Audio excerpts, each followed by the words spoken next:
Bonjour à tous, chers élèves. Alors, bon, j'ai fait une version audio du cours, ce qui permet de diversifier bon, les modes d'apprentissage. Et puis, bon, ça changera un peu de la routine. Voilà.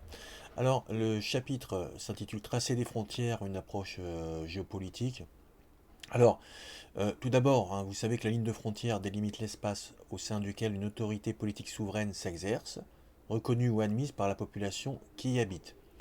Alors après, ça peut être évidemment de manière démocratique ou non. Les frontières résultent de rapports de force entre les nations. La frontière est liée aux conquêtes et à la paix. Une frontière stable est souvent un signe que la paix a été trouvée entre les États qui la partagent. Les frontières qui sont encore contestées signalent un conflit latent.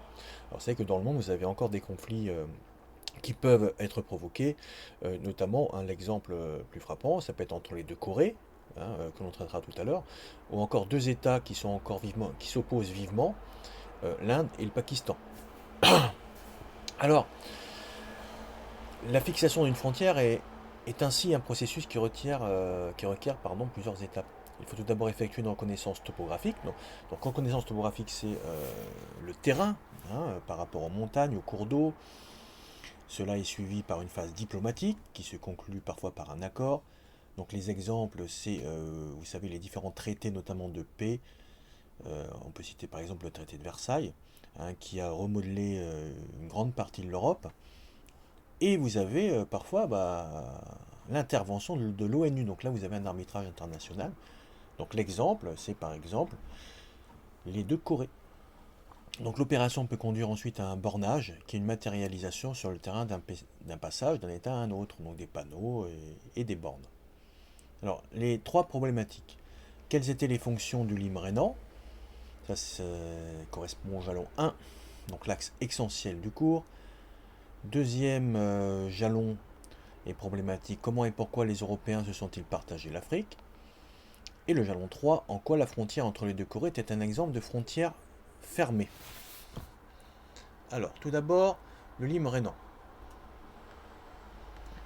Alors, nous allons tout d'abord commencer par l'expansion romaine. Donc l'Empire romain a connu plusieurs phases d'expansion. Dès le 4e siècle avant Jésus-Christ, il contrôle l'Italie, puis la Méditerranée centrale, avec la conquête de Carthage. Par la suite, son extension vont aussi bien vers l'est, Grèce, Asie mineure, l'ouest, la Gaule narbonnaise, l'Hispanie, le sud, Afrique du Nord, Égypte, que le nord, la Gaule, l'île de Bretagne, qui est la Grande-Bretagne actuelle, et la Germanie.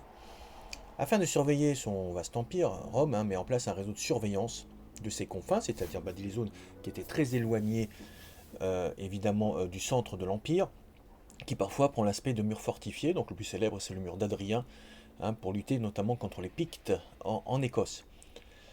Cependant, les murs étaient rares, car construire des murs fortifiés sur toutes les frontières romaines était utopique. Évidemment, vous avez donc des frontières qui étaient évidemment euh, qui étaient diffusées sur toutes les marges extérieures donc, de l'Empire. L'Empire romain étant très vaste, il lui aurait fallu évidemment des milliers de kilomètres de murs. Et vous pensez bien que les Romains ont donc concentré leurs forces, en tout cas la construction des murs de défense, sur certains points hein, peu nombreux. Mais pourquoi? Parce que de l'autre côté, il y avait quand même un danger. Notamment, là, on a parlé des Pictes. C'est aussi toutes les tribus provenant de Germanie. Alors, pour la défense des armées de l'Empire, vous avez parfois la topographie qui fait aussi son office, et notamment les reliefs, les Alpes, le désert, le Sahara, les fleuves, Danube et Rhin, qui étaient une sorte quand même de défense, qui pouvait défendre l'Empire par le relief et par aussi des cours d'eau. N'empêche que des camps permanents étaient installés lorsqu'il y avait des dangers que l'on pouvait prévoir, et on a installé des armées professionnelles et des troupes issues des peuples conquis qui surveillaient les marches de l'Empire. Alors, petit b maintenant, le lime rhénan une frontière pour se protéger. Donc la conquête de la Gaule par Jules César au milieu du 1er siècle avant Jésus-Christ fait de la Germanie un espace voisin. L'empereur Auguste, conscient que les confins, donc les marges du nord, sont aussi pour l'Empire un espace essentiel de la stratégie militaire de l'Empire, envoie régulièrement des troupes. Ces projets de conquête de la Germanie sont rendus difficiles par la bataille, notamment désastreuse, de Varus et 9 après Jésus-Christ. Et là, vous avez eu donc un point d'arrêt de l'avancée romaine, de l'Empire romain en Europe et en Germanie, et la frontière est fixée sur le Rhin. Après le règne d'Auguste, des légions romaines et des troupes auxiliaires sont fixées sur des positions de la rive droite du Rhin. Sous le règne de Vespasien, donc 69-79 après Jésus-Christ, l'Empire romain étend son territoire à l'est, qui constituait là, avant en tout cas, une frontière naturelle. Donc les Romains vont franchir le Rhin. Une route pavée est ensuite construite entre les villes de Mayence et d'Augsbourg, sur près de 500 km. On construit des forts, notamment par l'empereur Domitien 81-96, mais c'est toutefois l'empereur Trajan, 98-107, qui fera ériger une palissade de troncs de chêne. Et là, vous avez le début donc de la constitution du Limrénan, c'est-à-dire du mur. Et au IIIe siècle, ce Limrénan est constitué de 60 camps et 900 tours de guet, donc c'est quand même considérable. La route reliant les différents points fortifiés est un élément structurant du Lim. Vous avez on n'est pas seulement un mur, mais vous avez aussi tout un système, une structuration autour de cet axe, notamment la raison, c'est le commerce, pour faire transiter les marchandises d'un point à un autre. Et puis il fallait aussi bien alimenter les casernes qui étaient disséminées le long du mur. Donc le Lim est également une frontière économique et culturelle, comme peuvent d'ailleurs en témoigner des auteurs anciens, comme Tacite. Les champs d'Écumate est une région localisée entre le Rhin et le Danube. Elle est habitée principalement par des Gaulois cultivateurs. C'est un point de passage économique très important du Lim. Voilà, sachez également que vous avez des peuples divers. On retrouve des Gaulois notamment à côté du mur. Pourquoi? Parce que c'est aussi une possibilité de faire de l'argent, d'avoir une activité commerciale, puisque ce sont des points de passage très importants. Alors, des troupes, mais aussi des populations. Donc l'objectif du mur est essentiellement défensif, il vise à repousser les barbares, ce qui notamment sera le cas, attention une date clé, c'est 258, c'est l'attaque des Vandales. Donc après cette date, des barbares réussiront à la franchir, comme les Alains, les Suèves et les Burgondes en 406, et d'autres barbares alliés de l'Empire protégeront également le Lim. C'est le cas notamment des Francs et des Saxons, ce sont des peuples qui étaient fédérés, c'est-à-dire qui étaient alliés à Rome, et qui ont contribué également à défendre les frontières de l'Empire, dans les confins. Alors nous allons tout d'abord, maintenant en tout cas, aborder la conférence de Berlin, le partage de l'Afrique, donc le grand 2. Alors, là, autre situation, autre lieu, là on se projette au 19e siècle, et nous allons nous apercevoir que les puissances européennes sont à la base donc, de la colonisation, et aussi à la base, donc, puisque c'est l'objet du cours, de la fixation, de la formation de frontières, de nouvelles frontières, et donc de nouveaux États par la suite. Donc la conférence de Berlin, le partage de l'Afrique, donc petit a, la course au territoire africain. Donc à partir du 19e siècle, les États européens se lancent à la conquête de l'Afrique. Vous savez qu'ils sont installés depuis longtemps, notamment sur les côtes, en établissement des comptoirs. Les raisons principales de la colonisation sont économiques, notamment liées à l'exploitation des matières premières, des ressources naturelles. Et vous avez également la volonté d'évangéliser, de cultiver aussi, par des plantations, d'exploiter les ressources, et de diffuser la civilisation et la culture en Afrique. Je rappelle que selon Jules Ferry, la France a un devoir de civilisation et doit apporter le progrès aux peuples dits sauvages. Et c'est aussi que la lumière doit avancer face à la barbarie. Donc des missions d'exploration sont mises en place tout d'abord dans les terres intérieures. C'est ainsi que Livingstone, qui est un explorateur, remonte le Nil pour en trouver la source, et que Savorgnan de Brazza, pour la France, explore le Congo. Ces expéditions scientifiques sont elles-mêmes soutenues par des États, car elles permettent de revendiquer ensuite ces territoires. C'est ainsi que les Européens annexent des territoires par les conquêtes et parfois par des négociations. Ainsi, la colonisation progresse également des côtes vers les espaces intérieurs, en suivant les pistes et les cours d'eau. C'était le processus habituel de colonisation. Cet expansionnisme colonial a provoqué des tensions entre les grandes puissances européennes, puisque une grande partie des puissances voulaient évidemment sa part en Afrique, et inévitablement cela a provoqué des tensions et parfois des conflits. Alors ces conflits, ils vont être en tout cas en partie résolus, pas toujours, par la conférence de Berlin. Donc dans un contexte d'augmentation des tensions, l'idée d'une conférence internationale a vu le jour. Alors en novembre 1884, le chancelier allemand Bismarck invite à Berlin les dirigeants européens à donner un cadre juridique à l'expansion coloniale européenne en Afrique. Elle réunit 14 pays, essentiellement européens, même si nous avons les États-Unis, l'Empire ottoman. Et cette conférence fixe les conditions du tracé, des futures frontières, mais il n'est pas question simplement de l'Afrique. Le discours inaugural de Bismarck s'organise autour de 3 points essentiels: la liberté de commerce dans le bassin du Congo, la libre circulation sur les grands fleuves, surtout les fleuves Congo et Niger, et on établit de nouvelles règles d'implantation sur le territoire colonial. Donc les conséquences de la conférence de Berlin sont multiples. La conférence se termine tout d'abord par le succès diplomatique du roi des Belges, Léopold II, qui prend possession de l'État indépendant du Congo, et victoire également de l'Allemagne, qui a montré qu'elle est devenue aussi un intermédiaire indispensable dans les relations internationales. Afin que la colonisation d'un territoire soit acceptée par tous, les États européens doivent justifier de cet espace. Une puissance européenne qui possède un espace littoral peut s'accaparer également l'arrière-pays, jusqu'au territoire contrôlé par un autre État. Alors n'oublions pas d'autres textes qui traitent de la liberté des échanges et du développement du commerce dans le bassin des grands fleuves. Et elle réaffirme également l'interdiction de la traite esclavagiste. Les dispositions de la conférence ont provoqué une accélération de la colonisation, qui sera aussi stimulée par des expéditions scientifiques, expéditions aussi de missionnaires. Et malgré l'existence de cet accord donc en 1885, cette course aux colonies n'empêchera pas l'augmentation des tensions entre les grandes puissances coloniales. C'est ainsi qu'en 1898, un incident oppose les Français et les Anglais à propos de Fashoda. Alors si vous êtes à côté du bois de Vincennes, pour l'instant c'est le confinement, donc ça va être très difficile à lire, on ne va pas prendre de risques.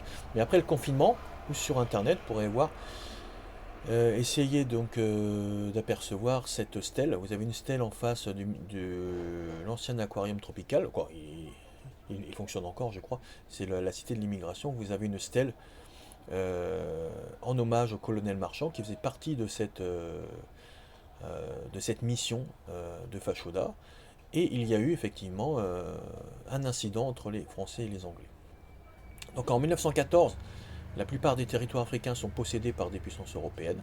Alors, je reviens sur la cité de l'immigration. Vous le savez peut-être, mais sur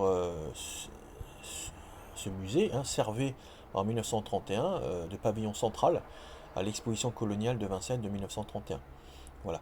Et donc c'est pour cela que sur la façade vous avez des fresques qui représentent la vie dans les colonies et surtout leur exploitation économique. Donc ça aussi, peut-être à voir après le confinement. Alors c'est très évocateur. Alors, on continue. Donc les frontières en 1914 ont été tracées dans la plupart du continent africain. Très peu d'États sont restés, n'ont pas été occupés. On peut citer par exemple le Libéria. Pourquoi le Libéria? Parce que c'est un territoire qui symbolisait l'affranchissement des esclaves. Et il y avait également l'Éthiopie, qui était un royaume chrétien. C'est pour ça qu'on l'a laissé un peu de côté. Mais pas pour longtemps, vous allez le voir, puisque vous savez que dans les années 30, notamment Mussolini, les troupes de Mussolini vont s'accaparer de ce territoire.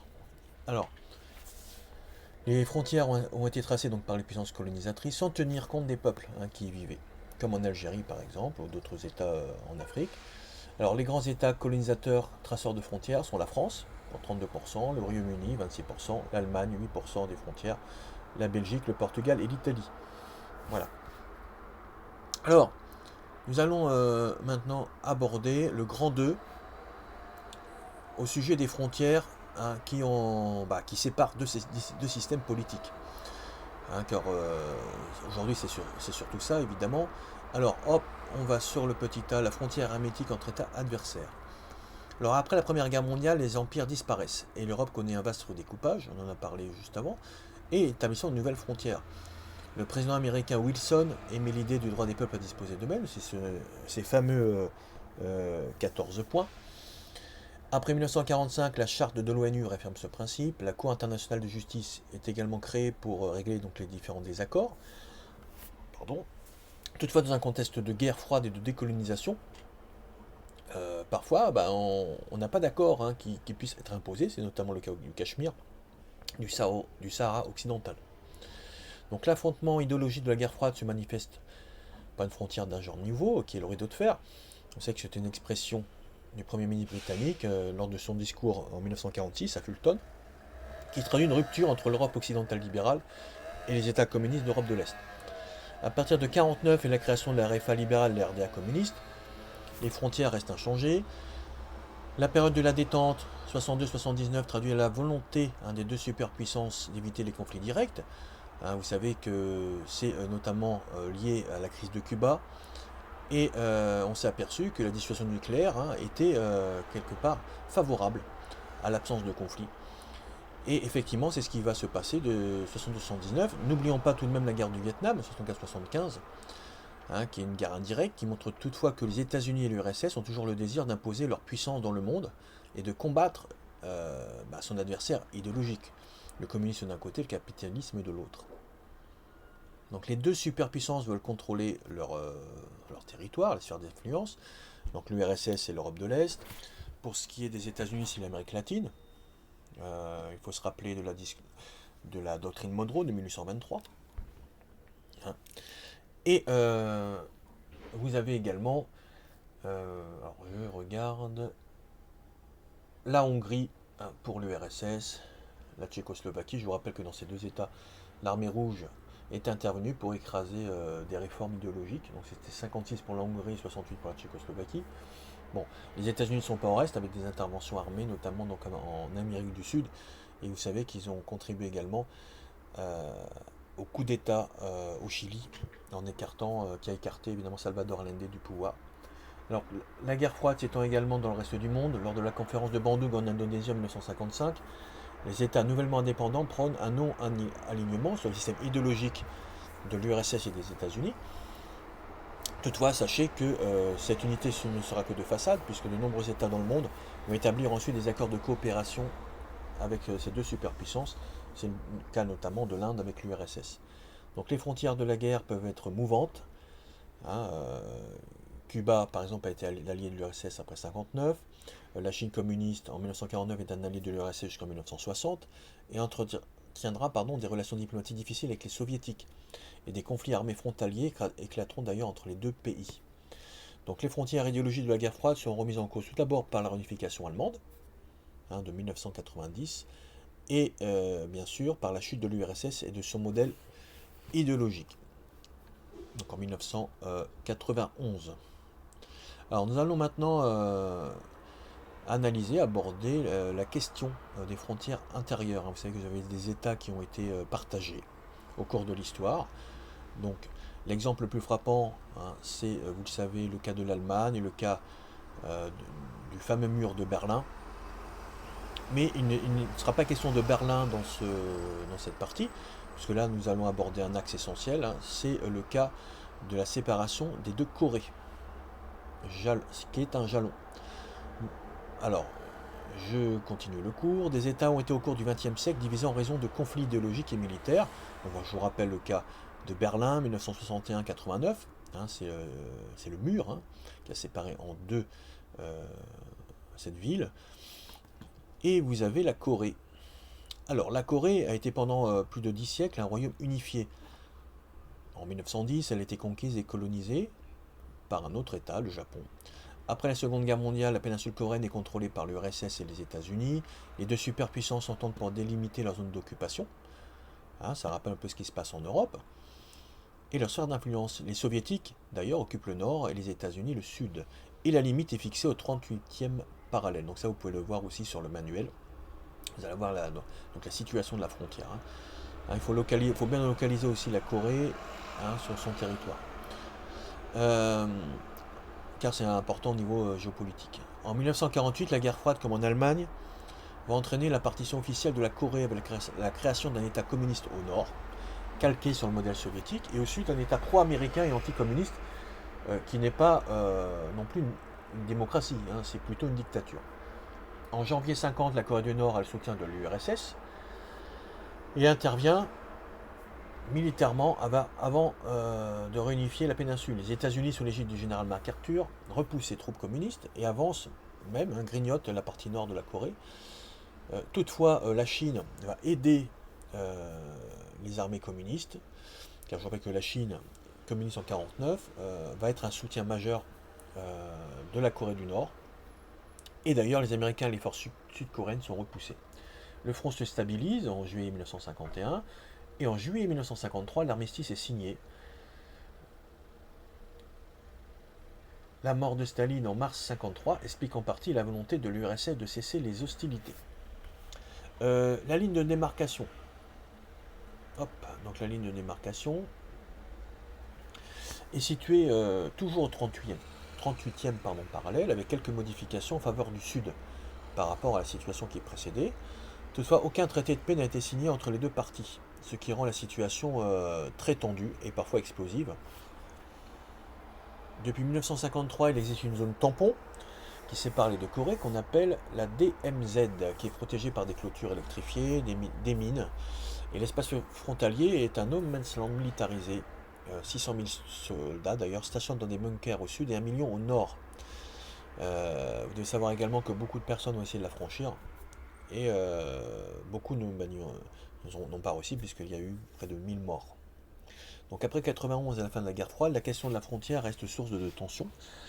En effet, la reconnaissance des frontières par les deux Corées paraît dérisoire, illusoire, puisque les deux États ont pour objectif de réaliser leur unification à leur profit de la péninsule. Et ils disposent chacun d'appuis. La Chine, qui a remplacé l'URSS, est son principal soutien, de la Corée du Nord, et les États-Unis soutiennent la Corée du Sud. Il y a eu toutefois des rapprochements entre les deux Corées. En 2000 et 2007, des rencontres ont eu lieu entre les deux dirigeants. En 2005, des familles séparées par la frontière ont pu se revoir. Sachez également qu'à partir de 2003, la zone frontalière du côté de la Corée du Nord, c'est la zone spéciale de Kaesong, a vu l'installation d'une centaine d'entreprises sud-coréennes pour profiter aussi de la main-d'œuvre du nord de la Corée. Néanmoins, la volonté de la Corée du Nord de montrer sa puissance militaire en développant sa puissance nucléaire, notamment militaire, je l'ai dit, ravive les tensions dans cette partie du globe et provoque également des réactions des puissances occidentales, comme les États-Unis. La Corée du Sud, contrairement à son homologue, est pleinement intégrée dans la mondialisation, alors que vous savez que ce n'est pas du tout le cas de la Corée du Nord, qui vit plutôt sur un régime autarcique, un replié. Elle est repliée sur elle-même. Ces multinationales telles que Samsung et LG rappellent son haut niveau de développement, évidemment je parle de la Corée du Sud, et elle participe aussi aux plus grandes organisations mondiales comme le G20. Donc voilà pour le cours audio. Donc j'essaierai de faire une version audio pour compléter quoi. Bon, ça rajoutera un petit peu c'est une façon différente de faire le cours. Donc j'essaierai à chaque fois de faire une partie audio. Bon, surtout à la fin du cours, des chapitres. Et je rajouterai également des exercices de révision, donc des mots croisés, des QCM, pour aussi différencier les apprentissages pédagogiques. Et puis je pense qu'on peut mémoriser peut-être un peu mieux en faisant des exercices qu'en apprenant par cœur des mots, quoi. C'est mieux aussi de réfléchir et de remplir des cases. Bon, les mots croisés, ça peut être intéressant. Donc voilà, donc je vous souhaite une bonne journée. Et puis je vous dis donc à la prochaine. Et puis je vous souhaite un bon courage en ces temps difficiles. Et puis donc à bientôt. Et puis n'hésitez pas si vous avez des questions vous pouvez me les poser par mail. Voilà. Je vous ferai également puisque une partie de la classe voulait, je crois, c'est peut-être pour l'histoire géo, mais en tout cas pour le politique peut-être une possibilité de faire un corrigé par audio. Donc je pense que je ferai aussi les corrigés des exercices par audio, et notamment l'exercice qui est à faire pour aujourd'hui, je crois. Merci, donc je vous souhaite une bonne journée, puis à bientôt.